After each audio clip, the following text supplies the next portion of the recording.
ऋण 3 व 7 ही वर्ग समीकरणाची मुळे आहेत. तर ते वर्ग समीकरण काय करायचं आहे, शोधायचं आहे.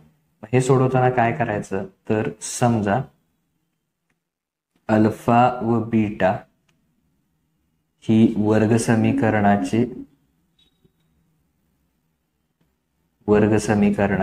मुळे आहेत. बघा काय म्हणायचं, अल्फा आणि बीटा ही कशी आहेत, काय आहेत, वर्ग समीकरणाची मुळं आहेत. जर अल्फा आणि बीटा ही वर्ग समीकरणाची मुळं असतील तर पहिलं मूळ किती दिलेलं आहे, ऋण 3. म्हणजे अल्फा बरोबर किती असणार आहेत, ऋण 3 आणि बीटा बरोबर किती असणार आहे, 7.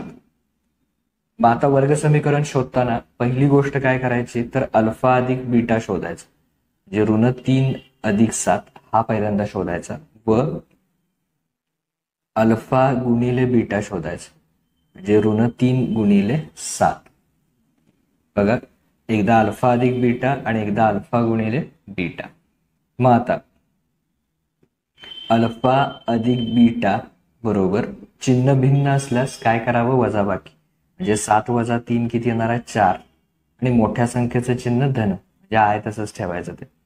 आणि इकडं बघा अल्फा गुणिले बीटा बरोबर बघा 3 गुणिले 7, 3 7 21 आणि चिन्ह कुठलं आहे, जर 2 ऋण चिन्ह असतील तर ऋण ऋण धन झालं असतं, एकच ऋण चिन्ह असल्यामुळे द्यायचं. ओके, गुणाकारात काय मोठ्या संख्येचा नियम वापरायचा नाही. 7 त्रिक 21 ऋण 21. आता वर्ग समीकरण तयार करण्याचं सूत्र, आता मी इथं सूत्र लिहितोय ते काय आहे बघा. वर्ग समीकरण तयार करायचं सूत्र एक्स वर्ग वजा अल्फा अधिक बीटा, त्याला एक्स जोडायचे, अधिक अल्फा गुणिले बीटा बरोबर 0. मग आता एक्स वर्ग वजा अल्फा अधिक बीटा बरोबर किती आहे, 4. त्याला काय जोडायचे, एक्स, अधिक अल्फा गुणिले बीटा किती आलेले आहेत, ऋण 21. म्हणजे ह्या किमती ठेवल्या आपण, आलेली उत्तर. आता ही ठेवल्यानंतर बघा एक्स वर्ग वजा 4x. आता बघा अधिक आणि वजा काय होणार आहे, अधिक आणि वजा म्हणजे वजा. ओके, धन आणि ऋण म्हणजे काय होणार, ऋण बरोबर 0. तर अशा प्रकारे एक्स वर्ग वजा 4x वजा 21 बरोबर 0. तर हे समीकरण काय करायचं आपण, अशा प्रकारे शोधायचं. इथे धन आणि ऋण काय झालं, ऋण. तर आता दुसरं उदाहरण बघा. दुसऱ्या उदाहरणामध्ये बघा आपल्याला निश्चयक दिलेला आहे. तर m4 वजा 2 वजा 3 किंवा ऋण 2 ऋण 3 बरोबर किती दिलेलं आहे, ऋण 7. तर मग आपल्याला काय करायचं, m ची किंमत शोधायची. मग याच्यासाठी काय करायचं, तिरकस गुणाकार. म्हणजे बघा m गुणिले ऋण 3, बघा m गुणिले ऋण 3 आणि इकडं मधलं चिन्ह ठेवायचं वजा 4 गुणिले ऋण 2. बघा काय केलं मी, m गुणिले ऋण 3 आणि 4 गुणिले ऋण 2. तर असा तिरकस गुणाकार करायचा आणि मधलं चिन्ह वजा ठेव. बरोबर किती आहे सांगा, वजा 7, ऋण 7. मग आता बघा ह्या दोघांचा पहिल्यांदा गुणाकार करायचा. तर 3 गुणिले m म्हणजे 3m. आता गुणाकारात एकच वजा असेल किंवा एकच ऋण चिन्ह असेल तर ऋण चिन्ह द्यायचं. दोन्ही ऋण ऋण असतील तर काय करायचं, धन करायचं. इथे एकच आहे ऋण, त्यामुळे ऋण 3m. आता इथे बघा, इथे 4चं चिन्ह पण ऋण आहे आणि 2चं चिन्ह पण ऋण आहे. ऋण ऋण काय होणार, धन. आणि 4 गुणिले 2, 4 दुनी 8 बरोबर 7. मग आता ऋण 3m बरोबर, यासाठी काय करायचं बघा, इथे ऋण 7 आहे, 7चं चिन्ह काय आहे, ऋण. तर ऋण 7 हे धन 8 अधिक 8, इकडे येऊन काय होणार, वजा. बघा धन 8 इकडे येऊन काय होणार, ऋण होणार. आता इथे जर आपण बघितलं ऋण 3m बरोबर, इथे बघा आता इथे अधिक 8 इकडे येऊन काय झाले, वजा 8 झाले. आता इथे बघा दोघांची चिन्ह पण ऋण आहेत. चिन्ह समान असल्यास काय करावं, बेरीज. 7 आणि 8 किती येणार आहे, 15. म्हणजे किती येणार, 7 आणि 8 15 आले. आणि दोघांचं चिन्ह काय आहे, ऋण. तर ऋण चिन्ह दोघांना काय करायचं, देऊन टाकायचं. ओके. त्यानंतर याच्या पुढे बघा, ऋण 3 गुणिले हे किती आहेत, यम. बघा, ऋण 3 गुणिले यम. 3 यम याचा अर्थ काय, ऋण 3 मध्ये काय असणार आहे, गुणाकार, बरोबर ऋण 15. आता हे गुणिले आहेत ते इकडे येऊन काय होतील, भागिले. म्हणजे यम बरोबर ऋण 15 गुणिले इकडे येऊन काय झाले, भागिले ऋण 3. आता गुणिले जे भागिले होताना चिन्ह बदलत नाही, त्यामुळे ते ऋण 3 आहे तसं राहणार. आता परत बघा, 3 गुणिले 5, 3 5 15 आणि दोन्ही ऋण ऋण काय होणार, धन. म्हणजे यम बरोबर किती येणार सांगा, 5. बघा, दोन्ही पण ऋण ऋण चिन्ह एकमेकाला काय होणार, कॅन्सल. आणि त्यानंतर 3 1 3 आणि 3 5 15. ओके. तर अशा प्रकारे आपण काय करू शकतो, यमची किंमत शोधू शकतो. किमती बदललेल्या असतील, पण उदाहरण अशाच प्रकारे तुम्हाला परीक्षेत दिसेल. तर तिसऱ्या प्रश्नामध्ये बघा, जर डी बरोबर 7 तर T12 वजा T6 किती येईल ते शोधायचं आहे. आता याच्यामध्ये काय करायचं, तर याच्यासाठी एक सूत्र लिहायचं, TM वजा TN बरोबर B गुणिले M वजा N. आता आपल्याला काय शोधायला लावलंय, T12 वजा T6 म्हणजे M ची किंमत किती ठेवा, 12 वजा TN, N ची किंमत किती ठेवा, 6. ओके. M ची किंमत 12, N ची किंमत 6. तर हे सूत्र आहे, हे सूत्र लक्षात ठेवायचं. याच्यात T12 वजा T6 शोधायचा आहे, म्हणून M ची किंमत ठेवायची 12, N ची किंमत ठेवायची 6.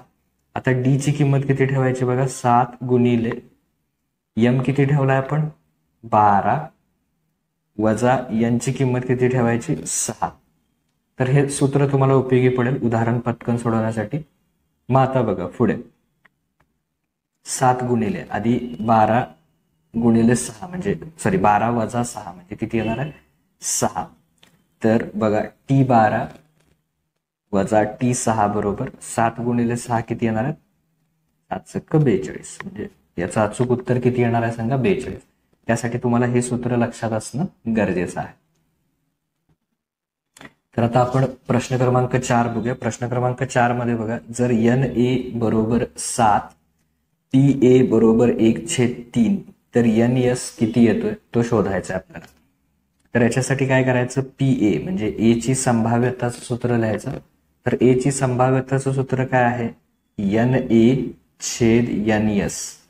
हे काय आहे, आपलं सूत्र आहे. मग आता PA ची किंमत किती दिलेली आहे, 1/3 ही किंमत ठेवायची. NA किती दिलेलं आहे, 7 आणि NS काय करायचं आहे, आपल्याला शोधायचं. मग आता हे करत असताना किंवा याचं उत्तर शोधत असताना काय करायचं, तिरकस गुणाकार. म्हणजे बघा, 1 गुणिले त्याच्या तिरकस कोण आहे, NS. 1 गुणिले NS बरोबर 3 गुणिले 7. आता बघा, 1 गुणिले NS म्हणजे आहे तसं काय येणार आहे, NS. 3 7 किती येणार आहे, 21. ओके. कुठल्याही संख्येला 1 न गुणलं तर तेच येणार. ओके. तर 3 7 21 म्हणजे NS बरोबर किती येणार, 21. तर प्रश्न क्रमांक 5 बघा, निश्चयकाची किंमत काढायची आपल्याला. कसा दिलेला आहे बघा निश्चय, 4/3, 13/2, 1/3 आणि 5/2. तर हे उदाहरण सोडवत असताना काय करायचं, तिरकस गुणाकार. म्हणजे बघा, 4/3 ओके, त्याला कशानं गुणायचं, 5/2 मधलं चिन्ह वजा. त्यानंतर बघा, 13/2 गुणिले किती येणार आहे, 1/3. तर हा पहिल्यांदा लिहून घ्यायचा निश्चयकाची मांडणी. आता बघा, ज्यावेळी छेद आणि अंशांचा गुणाकार असतो, पहिल्यांदा हा गुणाकार करायचा आपल्याला. अंशांचा गुणाकार अंशात, छेदांचा गुणाकार छेदात. म्हणजे बघा, 4 पंचे 20 आणि 3 गुणिले 2 किती येणार आहे, 3 दुनी 6. मधलं चिन्ह वजा आहे तसं. परत 13 एक्के 13, 13ला ह्या दोघांचा गुणाकार, 13 गुणिले 1, 13 एक्के 13 आणि छेदांचा गुणाकार छेदात म्हणजे 2 त्रिक 6. आता गुणाकार संपलेला आहे, फक्त वजा बाकी राहिले. वजाबाकीमध्ये बघा छेद समान आहे, समान असेल तर तो एकदाच लिहायचा आणि अंशांची काय करायची वजाबाकी, म्हणजे 20 वजा 13. तर 20 वजा 13 बरोबर किती येणार आहेत बघा 7 छेद किती येणार आहे 6. म्हणजे हा जो निश्चय काय हा परत लिहून काढायचा आणि त्याची किंमत किती येणार आहे सांगा 7/6 ही त्याची अचूक किंमत आहे. तर आता आपण प्रश्न क्रमांक 6 बघूया. प्रश्न क्रमांक 6 मध्ये बघा 3x वजा 2y बरोबर 10 याचा आलेख काढण्यासाठी जर x बरोबर 2 असेल तर y ची किंमत किती ते शोधायचं. तर यासाठी काय करायचं, हे दिलेलं समीकरण आधी लिहून घ्यायचं. 3x वजा 2y बरोबर 10. आता x बरोबर किंमत किती दिलेली आहे बघा, x बरोबर 2 ही किंमत काय करायची ठेवायची त्याच्यात. x बरोबर 2 ही किंमत ठेवून म्हणजे 3 गुणिले x ची किंमत किती ठेवणार आहे आपण 2 वजा 2y बरोबर 10. बघा इथे काय केलं मी 3 गुणिले x आहे म्हणजे x ची किंमत किती ठेवली 2. आता बघा 3 दुनी 6 वजा 2y बरोबर 10. आता त्यानंतर हे 6चं चिन्ह इथे अधिक आहे म्हणजे हे अधिक इकडे येऊन काय होणार वजा, म्हणजे 2y वजा 2y बरोबर 10 अधिकचे काय होतील वजा 6 होतील. ओके 10 वजा 6 म्हणजे वजा 2y बरोबर 10 मधून 6 गेले किती उरणार आहेत 4. 10 तून 6 गेले किती उरणार 4. आता मी इथे लिहितो पुढच्या स्टेप. तर वजा 2y म्हणजे वजा 2 गुणिले y बरोबर किती आलेला आहे 4. आता हे गुणिले आहेत ऋण 2 इकडे येऊन काय होणार भागिले, म्हणजे y बरोबर 4 भागिले ऋण 2. आता बघा दोन्ही ऋण ऋण असतं तर काय झालं असतं धन झालं असतं मागील उदाहरणाप्रमाणे. आता इथे एकच ऋणचिन्ह आहे त्यामुळे उत्तराला ऋणचिन्ह राहणार. मी काय म्हटलं दोन्ही ऋण ऋण असेल तर धन झाले असते, एकच असेल तर ऋणचिन्ह राहणार. आता 4 ला 2 ने भागलं म्हणजे बेदुनी 4. तर x बरोबर 2 असताना y बरोबर किती येणार आहे ऋण 2 येणार आहे. ओके तर अशा प्रकारे हा 6वा प्रश्न झाला. आता आपण पुढचा बघूया प्रश्न. तर 7व्या उदाहरणामध्ये बघा ax वर्ग अधिक bx अधिक c बरोबर 0 याच्याशी तुलना करून a b c च्या किमती शोधायच्या आहेत. तर त्यातलं पहिलं उदाहरण काय आहे बघा, तर x वर्ग बरोबर बघा समीकरण कसं दिलेलं आहे त्यातलं पहिलं सोडूया आपण. x वर्ग बरोबर 5x वजा 3 हे समीकरण आहे. तर हे पहिल्यांदा काय लिहायचं x वर्ग या दोघांना इकडे आणायचं. 5x चिन्ह काही नाही म्हणजे अधिक आहे ते इकडे येऊन काय होणार वजा x वर्ग वजा 5x परत हे ऋण 3 काय होणार धन 3 बरोबर 0. म्हणजे x वर्ग अधिक 5x चे काय होणार वजा 5x आणि ऋण 3 चे काय होणार धन. तर याच्यामध्ये x वर्ग वजा 5x अधिक 3 बरोबर 0. मग आता a b c ची एक किमती काढायच्या, म्हणजे x वर्गाला लागून काही नाही म्हणजे किती संख्या आहे 1. b चिन्हासहित घ्यायचा ऋण 5 ओके वजा 5. c बरोबर किती येणार आहे त्याचं चिन्ह धन आहे अधिक आहे त्यामुळे c बरोबर 3. म्हणजे हे a b आणि काय मिळणार आहे आपल्याला c मिळणार आहे. ओके आता त्याच्यानंतर दुसरं बघा इथे आहे y वर्ग वजा 5 बरोबर 0. ओके y वर्ग वजा 5 बरोबर 0. मग आता याच्यामध्ये बघा y वर्ग वजा 5 बरोबर 0 मध्ये तर पहिलं पद y वर्गाचं पाहिजे, त्यानंतर मध्ये जसं की ax वर्ग अधिक bx मध्ये x चं पद असतं तसं इथं कुठलं पद पाहिजे होतं y चं पद पाहिजे होतं आणि मग संख्या. तर ते नसल्यामुळे काय घ्यायचं अधिक 0y घ्यायचं, मधलं पद नाहीये मग किती घ्यायचं ते 0y वजा 5 बरोबर 0. मग आता परत इथे y वर्गाला लागून संख्या काही नाही म्हणजे सहगुणक 1 b मधला किती आला 0 आणि c बरोबर ऋण 5 वजा 5. a बरोबर 1 b बरोबर 0 आणि c बरोबर ऋण 5 वजा 5.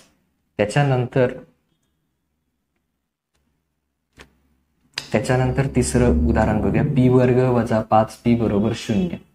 आता हे लिहूया आपण p वर्ग वजा 5p बरोबर 0.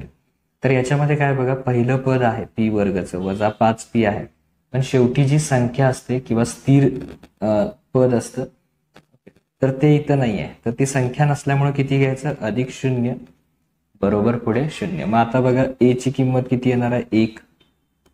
ओके, परत बी ची किंमत किती येणार आहे -5 आणि सी बरोबर किती असणार आहे 0. ह्या आपल्याला ए बी सी च्या किमती मिळतील. आता बघा चौथ्या उदाहरणामध्ये -5x अधिक 2x वजा x वर्ग बरोबर 0. तर पहिलं पद कुठलं पाहिजे x वर्गचं, म्हणजे चिन्हासहित घ्यायचं वजा x वर्ग, त्यानंतर मधलं पद चिन्हासहित अधिक 2x आणि शेवटी हा -5 बरोबर 0. मग आता बघा ए बरोबर काही नाही म्हणजे सहगुणक इथं किती असणार आहे 1, म्हणजे -1. बी बरोबर 2 चिन्हासहित 2 आणि सी बरोबर चिन्हासहित 5 -5. तर अशा प्रकारे इथं पण आपल्याला ए बी सी च्या किमती मिळून जातील. तर अशा प्रकारे ए बी सी च्या किमतीचे जे प्रश्न येतात ते व्यवस्थित सोडवायचे. तर आता आपण प्रश्न क्रमांक 8 बघूया. प्रश्न क्रमांक 8 मध्ये बघा 1, 4, 7, 10 या अंकगणिती श्रेणीमध्ये T20 बरोबर किती असेल. तर बघा इथे पहिलं पद किती आहे या अंकगणिती श्रेणीमध्ये 1, दुसरं पद किती आहे 4, तिसरं पद 7 आणि चौथं पद 10. आता ही अंकगणिती श्रेणी आहे त्यामुळे इथे दाखवत बसायची काही गरज नाही आपल्याला. फक्त आता आपण पहिल्यांदा ए शोधूया. ए म्हणजे काय येणार T1. T1 किती आहे बघा 1, म्हणजे ए ची किंमत किती आली 1. आणि आता डी कसा शोधायचा, तर T2 मधनं T1 वजा करायचं. मग T2 किती आहे 4, 4 वजा 1 बरोबर 3, म्हणजे डी बरोबर किती आले 3. मग आता TN चं सूत्र लिहायचं. TN चं सूत्र काय आहे TN बरोबर ए अधिक n वजा 1 गुणिले डी, हे सूत्र लिहायचं. आणि ते सूत्र लिहिल्यानंतर TN ओके कुठलं सूत्र लिहायचं आहे TN बरोबर ए अधिक n वजा 1 गुणिले डी याचं सूत्र लिहायचं. आता टी किती शोधायचं आहे बघा, इथे प्रश्नामध्ये बघितलं तर T20 शोधायचं. म्हणजे n ची किंमत किती ठेवायची 20. T20 बरोबर ए किती आहे बघा 1 अधिक n ची किंमत आत्ताच मी सांगितलं किती ठेवायची 20 वजा 1 आणि डी ची किंमत किती आहे 3. तर ह्या सगळ्या किमती पहिल्यांदा टाकायच्या. T20 बरोबर ए अधिक, तर सगळ्यात पहिल्यांदा काय किमती टाका, त्यानंतर हा कंस सोडवा. 20 वजा 1 येणार 19, 19 गुणिले 3. मग त्यानंतर गुणाकार करा आणि मग सगळ्यात शेवटी बेरीज करा, तरच तुमचं उत्तर बरोबर येईल. म्हणजे बघा 19 त्रिक 57 आणि 57 आणि 1 58, म्हणजे T20 बरोबर किती येणार आहे सांगा, इथे 58 येणार. ओके. आता 9 बघा 2 नाणी फेकली असता जास्तीत जास्त एक फासा मिळण्याची संभाव्यता किती येते ते शोधून काढायचे. किती नाणी फेकली असता 2 नाणी फेकली असता. मग त्यासाठी काय करूया, सगळ्यात पहिल्यांदा आपण यस लिहूया. ओके, यस बरोबर 2 नाणी फेकली असता यस काय येणार आहे नमुना अवकाश H H H T T H आणि टी टी, म्हणजे यस मधल्या घटकांची संख्या किती झाली 4. ओके, यस मधल्या घटकांची संख्या किती 4. आता घटना ए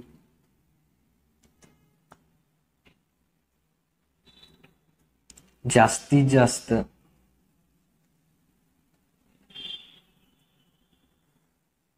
एक फासा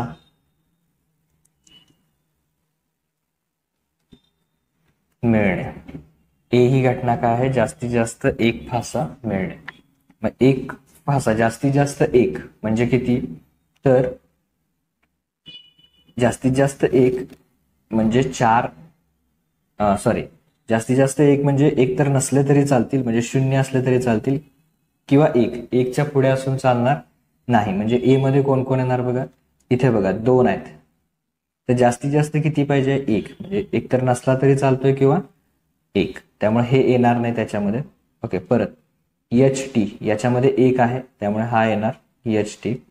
टी एच याच्यामध्ये सुद्धा 1 आहे आणि टी टी याच्यामध्ये किती आहे H1 सुद्धा नाही, 1 सुद्धा नाही आहे त्यामुळे टी टी. ओके, म्हणजे एक तर नसले तरी चालतील किंवा कमीत कमी 1 पाहिजे. ओके, एक तर नसले तरी चालतील किंवा कमीत कमी एक, म्हणजे ए मधल्या घटकांची संख्या काय येणार आहे 3. आता ए मधल्या ए ची संभाव्यता काढायची, म्हणजे ए मधल्या घटकांची संख्या छेद यस मधील घटकांची संख्या. मग ए मधील घटकांची संख्या किती आहे 3 आणि यस मधील घटकांची संख्या किती आहे 4. संभाव्यताचं सूत्र ए ची संभाव्यता बरोबर ए मधील घटकांची संख्या छेद यस मधील घटकांची संख्या. किती आले 3/4 ही त्याची काय असणार आहे संभाव्यता असणार आहे. ओके, आता आपण प्रश्न क्रमांक 10 बघूया. प्रश्न क्रमांक 10 मध्ये बघा, खालील वर्ग समीकरण हे अवयव पद्धतीनं काय करायचं आपल्याला सोडवायचं आहे. ते समीकरण काय आहे बघा, 2y वर्ग अधिक 11y वजा 13 बरोबर 0. आता त्यासाठी काय करायचं, तर पहिल्यांदा 2 ने या ऋण 13ला गुणायचं, चिन्हासहित घ्यायचं. ओके, ऋण 13, 13 दुनी किती येणार 26, म्हणजे ऋण 26 येणार. त्याचे आपल्याला अवयव पाडायचे. आता मधल्या संख्येचा वापर करायचा. मधली संख्या किती आहे अधिक 11. आता गुणाकार किती यायला पाहिजे बघा, ऋण. गुणाकार ऋण कधी येतो, एक धन आणि दुसरी ऋण असेल तर. ओके, तर मग बघा अशी संख्या पाहिजे की ज्यांचा गुणाकार किती पाहिजे 26. ओके, आणि वजा 26 ऋण 26 आणि चिन्ह भिन्न असल्यामुळे काय शोधणार आपण वजाबाकी. तर वजाबाकी किती असली पाहिजे 11. तर बघा याच्यामध्ये 13 दुनी किती येते 26 येते. मग बघा मी इथे 13 ठेवले आणि इथं 2, 13 दुनी 26. आता बघा 13 दुनी 26 म्हणजे ऋण 26 आलेलं. ओके, एक गुणाकारात ऋण आहे त्यामुळं, आणि 13 वजा 2 किती येणार 11 आणि मोठ्या संख्येचं चिन्ह अधिक, त्यामुळे इथं मी 13 लिहिलं. ओके, जेणेकरून उत्तर अधिक 11 येईल. आता हे अवयव इथं वापरायचे. 2y वर्ग, त्या अवयवांना y जोडायचे. ओके, 2y वर्ग अधिक 13y वजा 2y वजा 13 बरोबर 0. तर हे अवयव आता याच्या 2-2चे गट करायचे आणि हे 2-2चे गट केल्यानंतर बघा इथे y वर्ग आहे, इथे y आहे, त्यामुळे y काय करायचं सामायिक फक्त y काढायचा. मग इथे किती राहिले बघा 2, y वर्ग मधला एक सामायिक काढलाय म्हणजे एक शिल्लक राहिला, अधिक 13y मधला y सामायिक काढला म्हणजे फक्त कोण राहिलं 13, वजा आता इथे बघा 2च्या पाड्यात 13 नाही आहे, त्यामुळे 2 काही सामायिक निघणार नाही. ज्यावेळी काहीच नाही त्यावेळी इथलं चिन्ह काय आहे ऋण, ते ऋण घ्यायचं आणि एक सामायिक काढायचं. ओके, ऋण 1. आता बघा काहीच सामायिक काढलं नाही त्यामुळे बाकीचं आहे तसं लिहून घ्यायचं. आता बघा इथे ऋण चिन्ह सामायिक काढलं तर इथलं मधलं चिन्ह काय होणार बदलणार, ते अधिक 13 लिहायचं. ओके, आणि आपलं बरोबर कधी येतं जर हे 2 कंस समान असतील तर 2y अधिक 13 2y अधिक 13. लक्षात ठेवा ऋण चिन्ह ज्यावेळी आपण बाहेर काढतो ओके त्यावेळी हे मधलं चिन्ह काय होतं बदलतं. मग आता दोन्हीकडे समान कंस कुठला आहे 2y अधिक 13 आणि इकडे कंस कुठला आहे y वजा 1 बरोबर 0. मग आता काय येणार आहे बघा, एकतर 2y अधिक 13 0 असेल किंवा y वजा 1 0 असेल. पहिला कंस तरी 0 असेल किंवा दुसरा कंस तरी. मग आता इथं y ची किंमत काय येणार आहे बघा, अधिक 13 इकडे येऊन काय होणार वजा 13 आणि 2y म्हणजे गुणिले 2 आहेत ते इकडे येऊन काय होणार भागिले 2.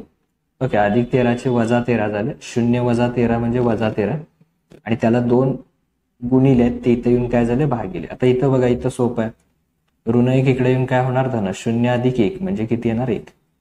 म्हणजे किमती काय येणार y बरोबर ऋण 13/2 आणि y बरोबर 1 किंवा y बरोबर 1 हे त्याचं अचूक उत्तर असणार. तर आता आपण प्रश्न क्रमांक 11 बघूया. प्रश्न क्रमांक 11 मध्ये बघा खालील वर्ग समीकरण सूत्र पद्धतीनं काय करायचं आहे सोडवायचं आहे. मग सूत्र पद्धतीनं सोडवताना काय करायचं तर सगळ्यात पहिल्यांदा ए बी सी च्या किमती शोधून घ्यायच्या. ए ची किंमत किती आहे बघा इथे 5, बी ची किंमत चिन्हासहित वजा 4 ऋण 4 आणि सी ची किंमत आहे ऋण 2. ओके, त्यानंतर काय करायचं सूत्र पद्धतीसाठी आवश्यक आहे ते बी वर्ग वजा 4ac. मग बी ची किंमत किती आहे बघा इथे ऋण 4 त्याचा काय आहे वर्ग वजा 4 गुणिले ए ची किंमत किती आहे 5 आणि सी ची किंमत किती आहे ऋण 2. ओके, तर हे लिहून घ्यायचं आणि त्याच्यानंतर बी वर्ग वजा 4ac बरोबर, आता बघा 4चा वर्ग, ओके इथं ऋण 4 आहे, आता ऋण 4 वर्ग म्हणजे किती वेळा गुणाकार, 2 वेळा, 4 चौक 16 आणि हे ऋण ऋण वजा वजा काय होणार अधिक म्हणजे 16. त्यानंतर बघा इथे वजा आहे आणि पुढचे वजा, तर वजा वजा काय होणार अधिक, ओके 4 पंचे 20 आणि पुढे 20 दोन्ही 40. बघा इथे काय केलं मी, हे ऋणचिन्ह आणि पुढचं ऋणचिन्ह, ऋण ऋण काय होणार धन, ओके त्यामुळे इथे धनचिन्ह आलं, 4 पंचे 20 20 दोन्ही 40. मग आता बी वर्ग वजा 4ac बरोबर, तर 40 आणि 16 किती येणार आहे 56.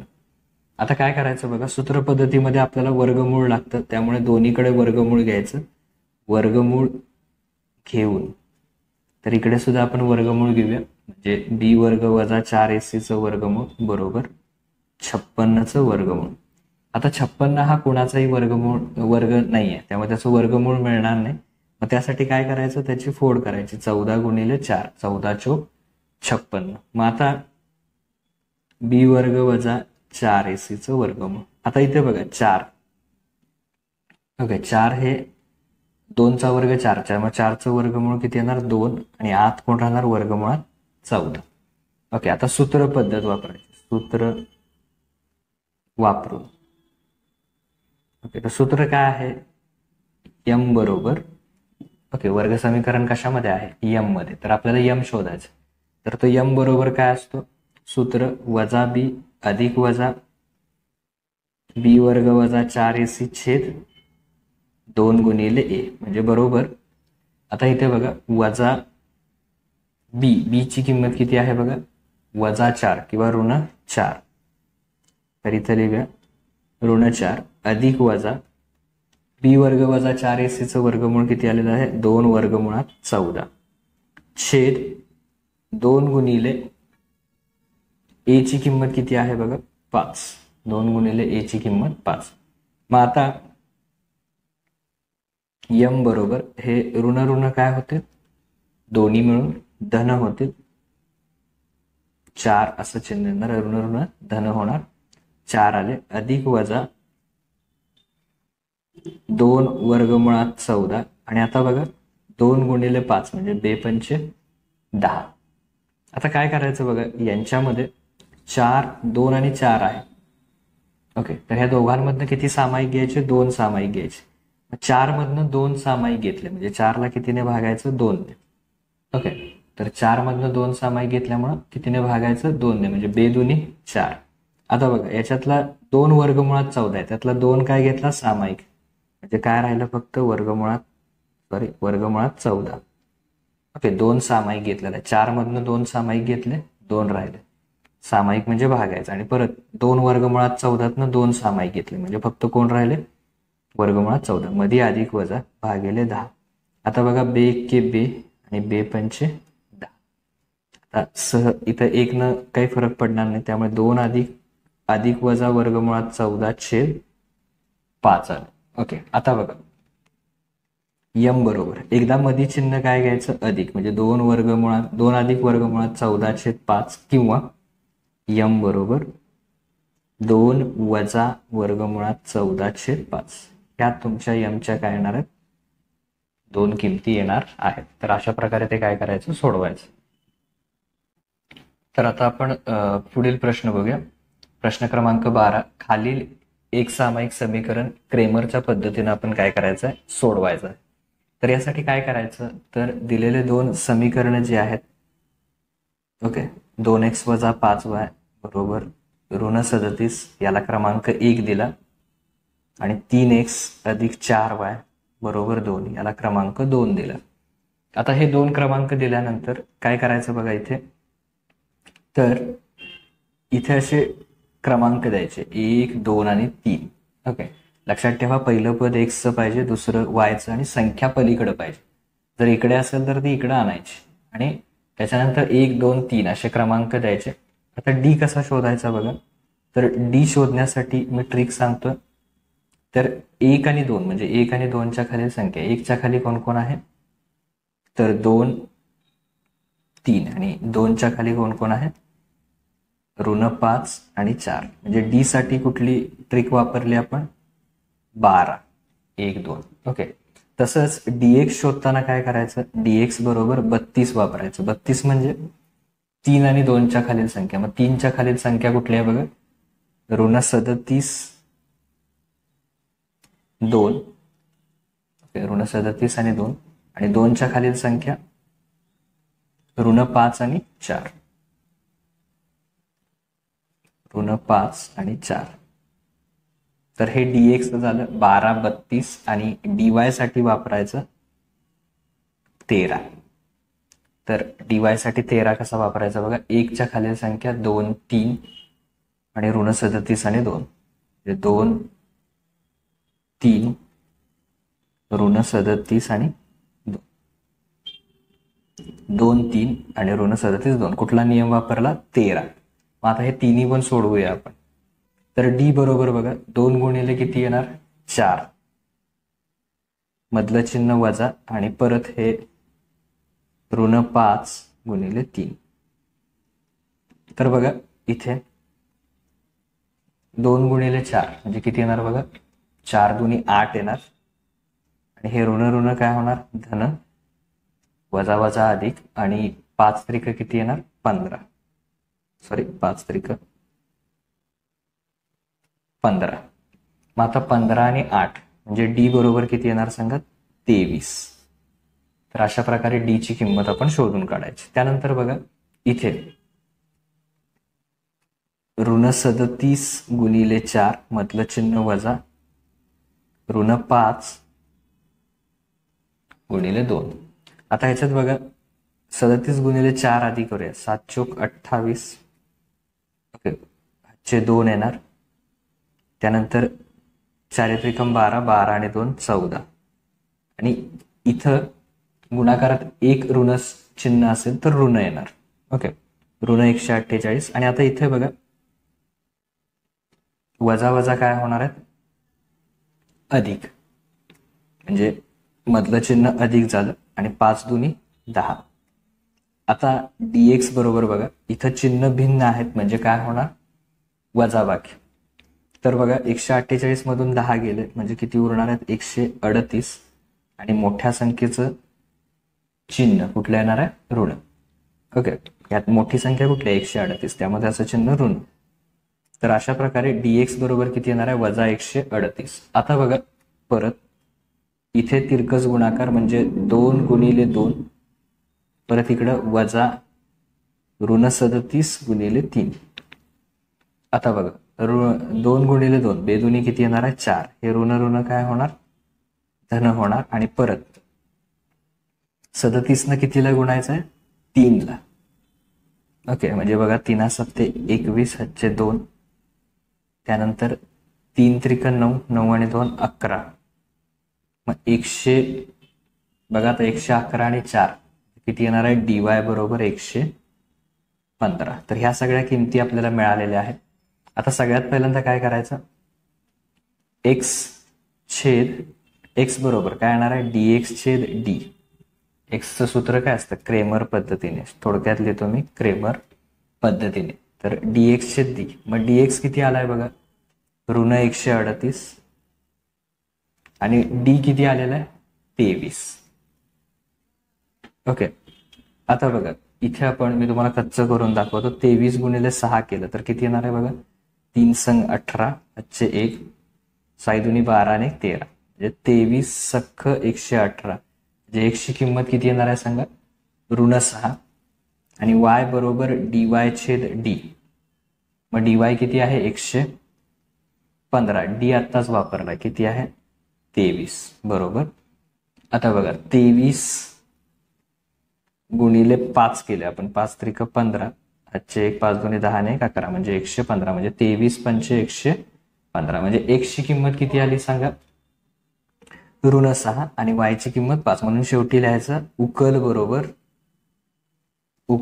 x बरोबर ऋण 6 आणि y बरोबर 5. हे या समीकरणांचं काय असणार आहे? अचूक उत्तर असणार आहे. तर महारिव्हिजनचा हा आपला पहिला भाग इथे संपलेला आहे.